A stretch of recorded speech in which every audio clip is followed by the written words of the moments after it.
Hello बच्चों, कैसे हो आप। आज हम कक्षा 4 पर्यावरण अध्ययन की वर्कशीट हल करेंगे।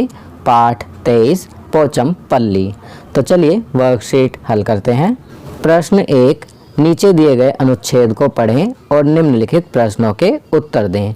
तो बच्चों यहाँ पर एक अनुच्छेद दिया गया है, आप इसे पढ़ेंगे और पढ़ने के बाद नीचे दिए गए प्रश्नों के उत्तर लिखेंगे।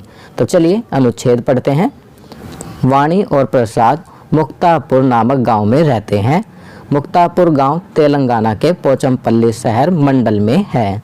इस कस्बे के अधिकांश परिवार बुनकर हैं, इसलिए वे जो विशेष कपड़ा बुनते हैं उसे पोचमपल्ली कहते हैं। वाणी और प्रसाद के पिता, माता और परिवार के अन्य सदस्य बुनकर हैं। उन्होंने अपने बड़ों से कपड़े बुनना सीखा।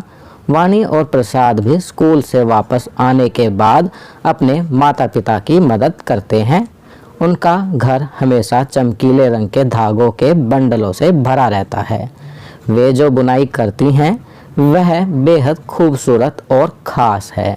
इस बुनाई के लिए कड़ी मेहनत की आवश्यकता होती है और वास्तव में बुनाई से पहले कई अलग अलग चीज़ें करनी पड़ती हैं। चलिए अनुच्छेद पढ़ लिया है, अब हम दिए गए प्रश्नों के उत्तर लिखते हैं।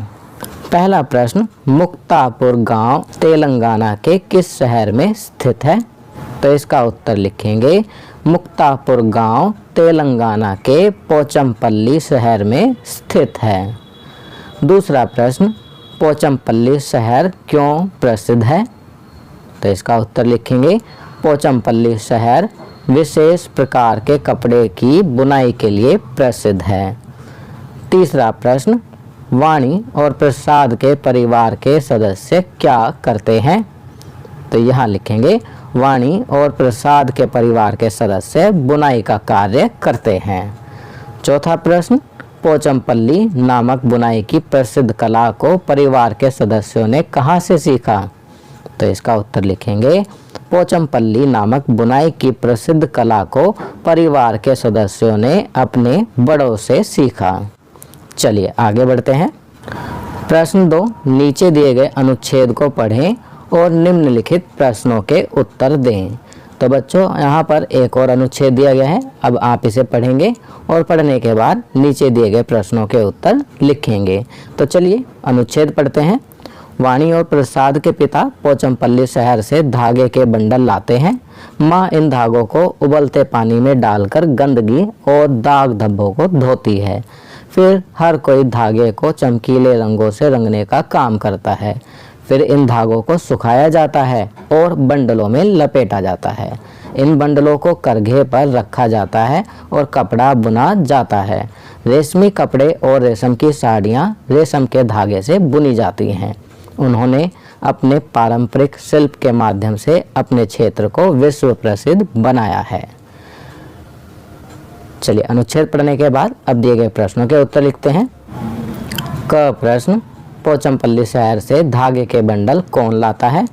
तो इसका उत्तर लिखेंगे वाणी और प्रसाद के पिता पोचमपल्ली शहर से धागे के बंडल लाते हैं। चलिए आगे बढ़ते हैं।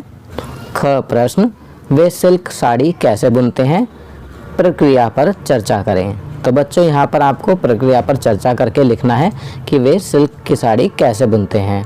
तो इसका उत्तर लिखेंगे सबसे पहले रेशमी धागों की लड़ियों को उबलते पानी में डालकर उनकी गंदगी और दाग धब्बे साफ किए जाते हैं। फिर धागों को सुंदर रंगों में रंगा जाता है और सुखाकर उनके बंडल बनाए जाते हैं। फिर बंडल को करघे पर लपेटा जाता है और फिर रेशमी कपड़े, साड़ियाँ आदि बुनी जाती हैं। तो इस प्रकार सिल्क की साड़ी और कपड़े बुने जाते हैं। चलिए आगे बढ़ते हैं। प्रश्न 3, आज के समय में बुनकर अपना साड़ी बनाने का पारिवारिक शिल्प क्यों छोड़ रहे हैं।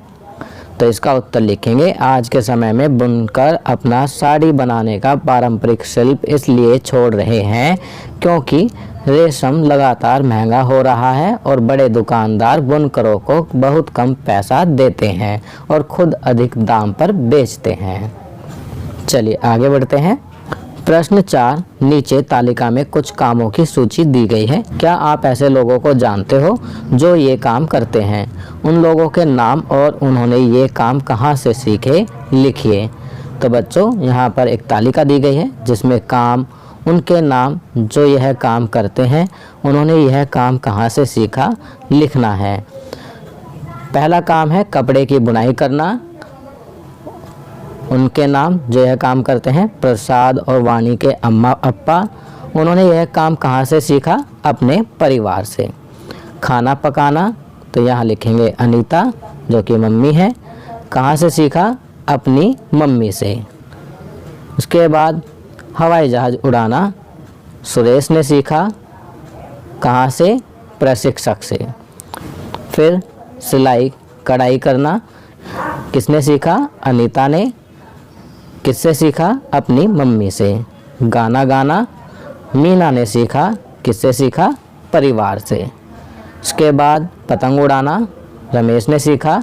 किससे सीखा? अपने दोस्तों से। खेती करना हरीश ने सीखा। और किससे सीखा? अपने परिवार से। तो इस प्रकार आप इस तालिका को भरेंगे। तो बच्चों ये वर्कशीट यहाँ कंप्लीट होती है। अगर ये वीडियो आपको अच्छी लगी तो इसे लाइक एंड शेयर ज़रूर करें। अन्य विषयों पर बने हमारे लेटेस्ट वीडियोस को देखने के लिए चैनल को सब्सक्राइब करना ना भूलें और देखते रहिए हमारा channel knowledge kingdom. Thank you.